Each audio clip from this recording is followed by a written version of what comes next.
Сайн байцгаана багш нараа, өнөөдрийнхөө видеогоор нээлжид хичээл хийх курс презентацийн аргыг танилцуулах гэж байна.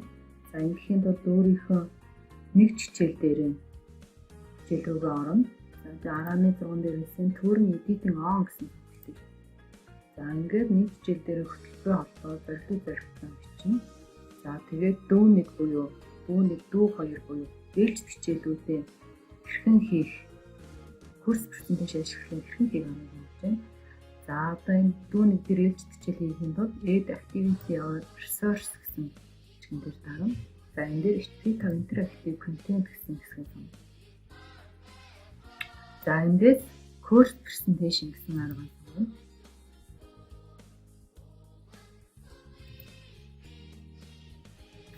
За ингээд course presentation арга маань энд гараад ирж байна. За энэ title гэсэн хэсгээр нээлжид хичээлийнхээ нэрийг оруулна. Жишээ нь гарын зөв байдаг тухай нэр өгнө. За энэ харагдаж байгаа хэсэг маань бидний course presentation буюу PowerPoint presentation дээр ерөөхдөө өстэй. За хамгийн ихний хуудас юм харагдаж байна. За шинэ хуудас нэмийг бол энэ нэмт тэмдэгдээд add new slide гэдэг ингээ 2 3 дахь хуудас нэмэх боломжтой. За энэ дээр slide background буюу слайдынхаа цаатгийн фоны өнгө дизайныг өөрчлөх боломжтой. Move slide left, slide right гэдэг нь слайдуудынхаа байрыг сайжруулах болно.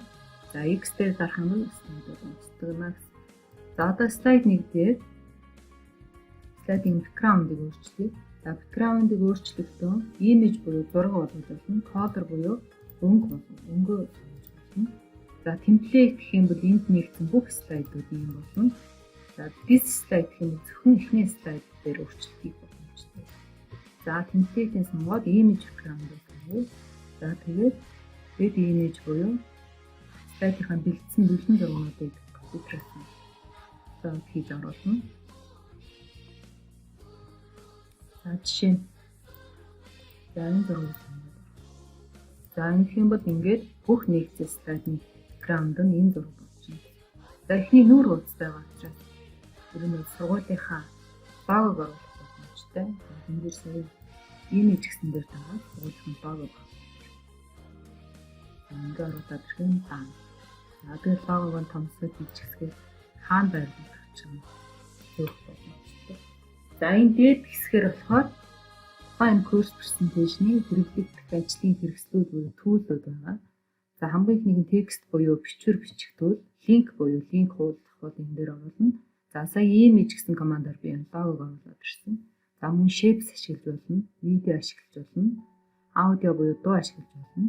За эндээс ингээд дадлага ажил, даалгавар хийх загварууд нь байгаа гэсэн. Эндээс ингээд бүх загварууд нь байна.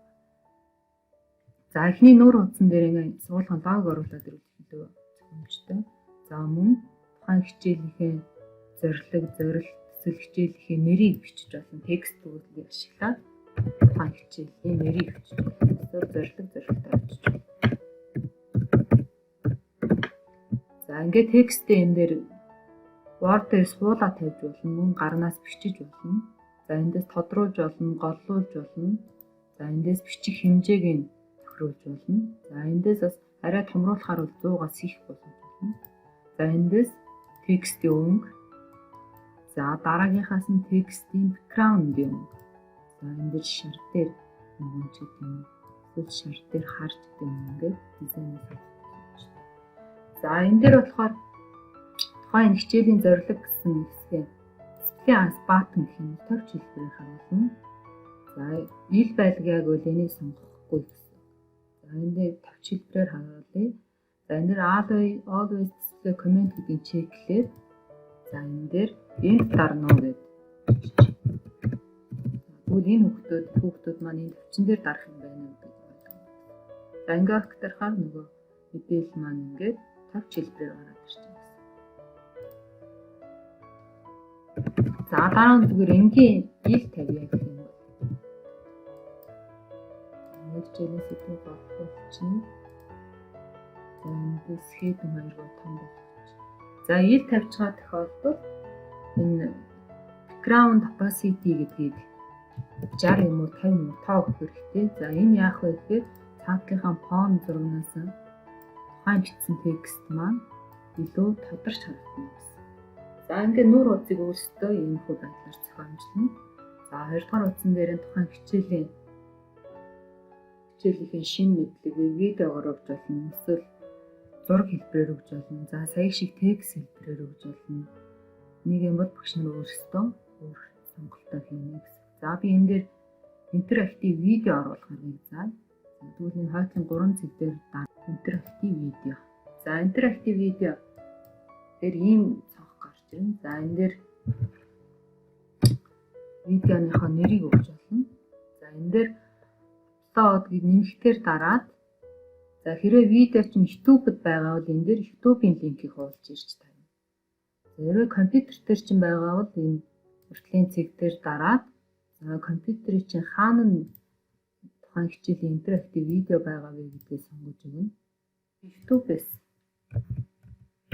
зарим видеоны линк таарах.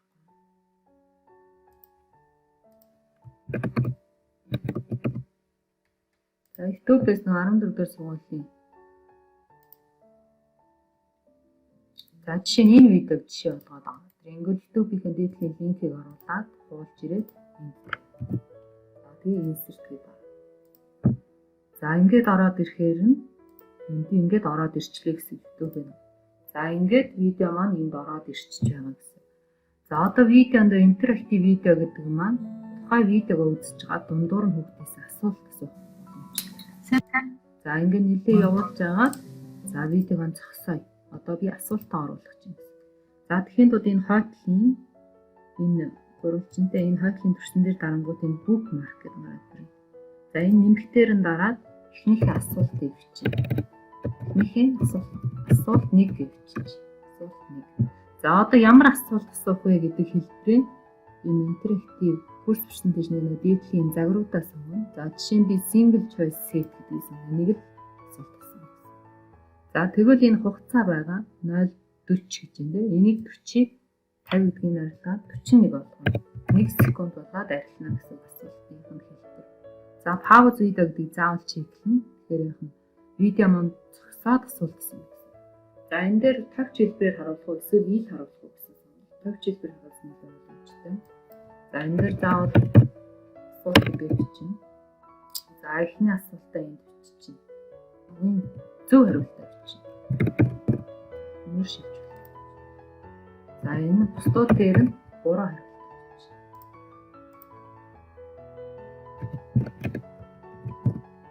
За ингэ болцсон болов доошлуулаад энэ асуултанд хариулснаар хэдэн оноогоо бичиж өгөөд даандар. За ингээд орсон. За энэ мэдчлэн хойш нь видеог гүйлгээд за дараагийнхаа оруулалтаа энэ дээр дараад red bookmark гэдэг юм дарлаа асуулт 2.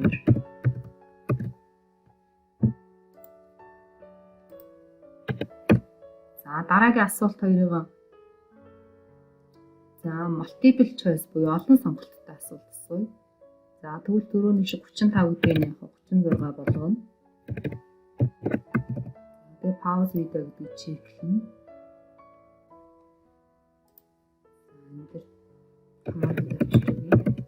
За delete зөв болоод энэ correct гэдгийг дарж өгнө.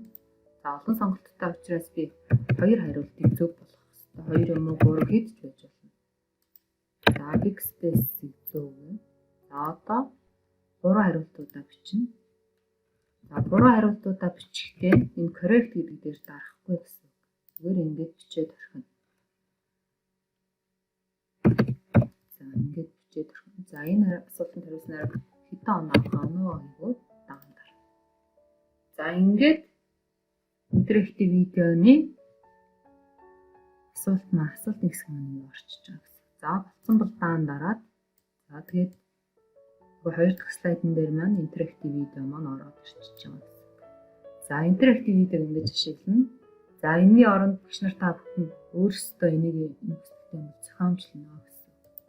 За дараагийнх дээр нь за энэ эдгээрийн дээдлийн одоо чинь тасгал даалгавраа асуух та энэ дээдлийн загваруудыг хэрхэн ашиглах вэ? За хамгийн ихнийх нь fill in the blank гэдэг байна.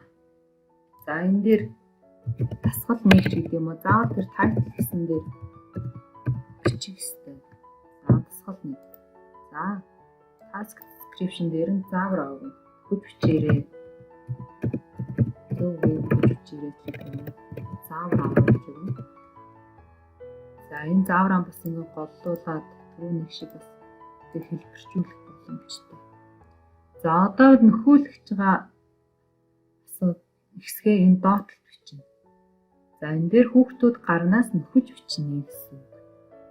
Хоосон газар нь хүүхдүүд гарнаас нөхөж бичнэ гэсэн. За тэгвэл эндээ асуултаа оруулж өгнө. Хүүхдээс ямар хариулт бичих чам тэрийг хүүхдийн бичих хувилбарыг бичиж өгнө. За бичвэр устгахгүй хүүхдүүд delete гэж бичнэ. За эсвэл ташуу зураас тавиад хүүхдүүд жижигээр бас delete гэж бичиж болно. За мөн ахаад ташуу зураас тавиад эхний үсгийн томоор тэгээд delete гэж бичиж болно. За тэгэхээр яах нь вэ гэхээр энэ ташуу зураас авдаг маань хүүхдүүдийн гарнаас бичих сонголтыг ингэж зааж өгч байгаа гэсэн. Тэгээд хоёр талд нь од бичнэ. За энэ мэтлийг ингээд доош нь асуултуудаа оруулах боломжтой. За энэ дээр доотлолт нь оноогоо өгнө. Тэгээд эсвэл тавьж байдлаар харуулах уу эсвэл нийт харуулах уу гэдэг сонголт байна түрүүний шиг. За энэ дээр нийт харуулах учраас даан. За тэгвэл нөхөж хүчээрээ гэдэг юм цаах гарч ирж. За одоо энэ дээр нийт харуулах гэж байгаа бол заавал энэ дээр 50 юм уу 60 гэсэн утгыг өгөхгүй бол сая шиг өдөг харуулна. За ингээд ихний энэ дээр яг хүүхдүүд сайхан зөв хариултыг бичих боломжтой гэсэн. За эхнийх нь юм байна. За дараагийн single choice set, multiple choice-ийг түрүү харуулсан учраас энэ хоёроо ойлгомжтой байгаа. За одоо түрүү false зөв буруу. За зөв буруу яадаг вэ гэхээр өгүүлбэр бичээд хүүхдүүд зөв өгүүлбэр юм уу буруу өгүүлбэр юм уу гэдгээ сонгоно. Энэ бол буруу өгүүлбэр учраас false гэдгийг сонгоно. Хэрвээ та хэд зөв өгүүлбэр бичсэн бол true гэдгийг сонгоно гэсэн үг.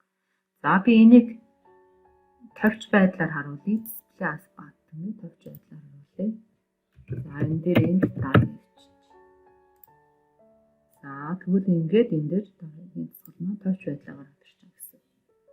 За дараагийнх нь drag and drop гэдэг засгал байна. За drag and drop гэдэг маань зурган дээр үгийн байрлуулах засгал байна. За энэ цанх гарч ирж байна. За энэ background image гэдэг дээрээ 6 сонгоно. Жишээ нь энэ зургийг сонгоо. За энэ зураг дээр одоо 6-аар оруулсан бол step 2 буюу task хэсэг дээр нь очно. За одоо энэ дээр яах вэ гэхээр энэ зурган дээр жишээ нь энэ юуны нэр юм бэ гэдэг нэрийн зөөж авч тавина гэсэн. За тэгэхэд бол тэгэхээр edit drop zone гэдэг drop zone-ыг зааж байна. Байрлалыг зааж байна. За энэ дээр байр 1 гэж бичиж. За байр 1 гингүүд ингээд ийм байр 1 хэсэг гараад ирнэ. 50 хэсэг. За энэ 50 хэсэг хаана тавих вэ гэдэг энд ингээд зааж өгч. За дараа нь энэ дээр ямар үг бичих вэ гэдгээ текст дээр оруулж өгнө. За тэн дээр чинь толь гэдэг үг яаж тавьвал толь гэж бичээд за байр 1 дээр толь гэдэг үг байна гэдэг энэ байр 1 гэдэг байраа зааж өгнө. За тэгээд толь гэдэг үг юм бас ингээд хэмжээг нэг нь тааруулчихна. Тааруулаад өөр газар тавь. За дараа нь энэ байр гэдгээс сонгоод толь гэдэг үг юм бас зааж өгнө. Байран дээрээ бас толь гэдэг үг зааж өглөө таа. За энэ мэтлэн энэ аргаар эдгээр бүх үйлдэлүүдээ сайн шийдчихдэг юм.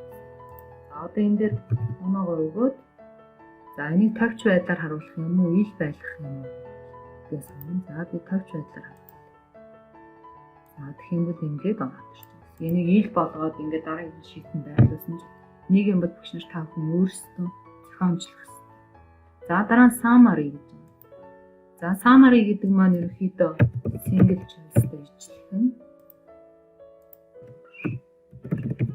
За та бүхэн энийг голлуулах, томруулах зүйлүүд өөрсдөө засаад яваарай. За бодлогын энэ дээр бас оноогоо өгнө. За тэгээд тавьж хэлбэрээр болгоч. За баваа учраас ингээд тавьж хэлбэрээр болгоч. За энийг ил гэсэн ч болно. За дараа нь drag text гэсэн хэсэг байна. За энд болохоор хүүхдүүд нөхөх даалгавар гэсэн. За нөхөх үгнийхээ хоёр талд нь од тавьчихна гэсэн. За энийг би устгах гэдэг үг нөхүүлье. Тэгвэл энэний хоёр талд од тавьчаад хоёр од тавина гэсэн. За ингээд оноогоо өглөө. За мөн тавьч хэлбэрээр харуулъя. За дараагийн засгалт ингээд болчихж байна. За дараагийн маркетинг words буюу үгнүүдээс зөв хариултыг нь олно. Ингээ асуултаа бичээд зөв хариултных нь хоёр талд од тавьж өгөөд за энэ дээр оноогоо өглөө.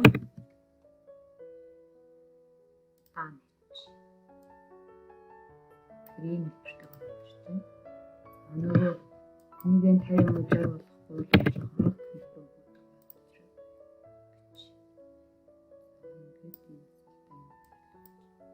за дараагийнх нь диалог карт. За энэ гадаад хэлний нэг багш нарыг хэрэглүүлээ. Өчтөө үг чийжлүүлэхэд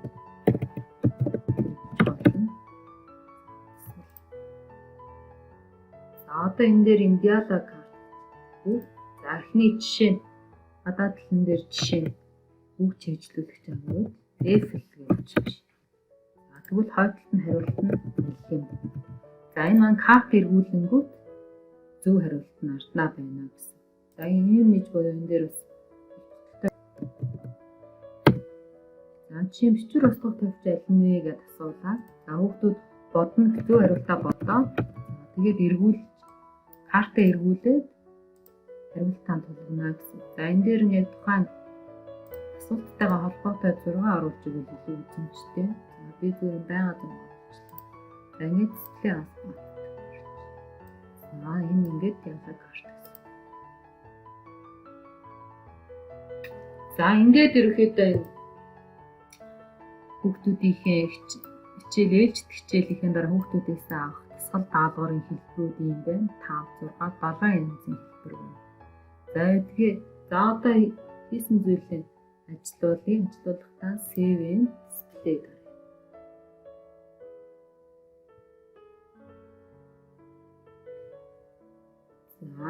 За нөгөө ихний нүур утас маань байна. За энэ нөгөө тавьч оруулсан дээ. Тавьч оруулаад энэ дэр энд дарна уу гэж заавар өгсөн ингээд анхаарлын тэмдэгтээ харагдаж байна. За тавьчин дээр нь дарахаар хичээлийн зорилго маань харагдаж байна. За дараагийн утсан дээр интерактив видео оруулсан байна. За видеогоо үзээд гүйлгэж. За ингээд видео явуулж байна. За тэгэнгүүт видео маань энд зогсчихж байна. Зогсоод энэ дээр асуулт. Тэг хуруу гараад ирж байна. За энэ дээр дарангууд нөгөө асуулт гарч ирж байна. Гэсэн энэ төр тавьж ямар үүрэгтэй вэ? За ингээд зөв хариулт өгсөнгүй. Тэгвэл зөвгээд. За ингээд continue нэгээд видео маань ингээд өөрчлөлт явна. За дараагийн шалгуулт description буюу тайлбар бичиж болно. За ингээд асуулт 2 гээд энэ дээр гарын зүг гарч ирж байна. За энэ дээр дарангууд асуулт 2 маань гарч ирж байна. За ингээд зөв хариулах юм бол ингээд ноон гараад ирнэ, буруу бол ингээд буруу байна гэсэн. За энэ дээр retry дараа дахиад хийж болно. Ингээд зөв болоод ингээд видео маань бичихгүй байсан. За дараа сая нөгөө асуулт даалгавар оруулах гэсэн. За жишээ нь би энэ дээр бүх хэсгийн томоор бичээд үзье. За тэгвэл зөв гэж. За энэ дээр болохоор устгах тавьж аль нь вэ гэсэн тийм. За зөв төвчин дээр нь дарыг чеклэхээр зөв байна. За энэ дээр энд дарна уу гэдэг заавар орсон юм. За энэ дээр true false нь. За false гэдэг сонгоё. Зөв гээд ингээд нэг оноо болж байна. За дараа нь drag and drop гэсэн. За энийг зөөж байрлуулах хэсэг байна. За ингээд энэ дээр авчиж тавиад check. За ингээд зөв байна гэсэн. За дараа нь summary хэсэг байна. Тав төвчин өөр юу вэ гэсэн. За догод мөр үсгэх ингээд зөв хариултаа сонгоод definition зөв байна. За дараа нь ABC буюу за энэ нөгөө нөхөж тавих. За ингээд нэг нь буруу байна. Нэг нь зөв байна, хоёр нь буруу байна гэдэг юм шиг байна. Тэгвэл энэ дээр retry гэдэг дахиад хийх боломжтой.